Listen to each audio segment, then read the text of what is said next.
Araceli, ¿vos viniste por qué problema? Por bruxismo, porque ¿Qué te pasaba?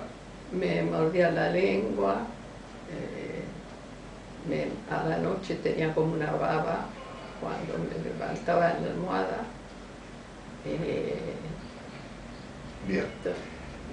Cuando la revisé a Araceli presentaba signos neurológicos francos de la corteza que justificaban lo que le pasaba. Tenía los dedos fuera de la nariz, tenía un nistagmo, movimiento del ojo horizontal y temblor en ambas manos. Ahora, a 3 meses y medio, Araceli no se muerde más la lengua, no tiene más movimientos de mandíbula, no tiene ruidos a la ocultación, pero persiste el nistagmo y la dismetría de dedos menor, pero la tiene.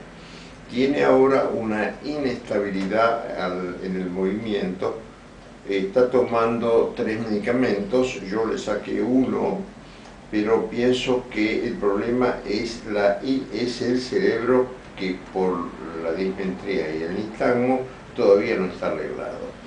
Pero el bruxismo ha desaparecido y el temblor prácticamente en mano derecha no tiene nada y en mano izquierda muy poquito. Gracias, Araceli. Gracias a usted.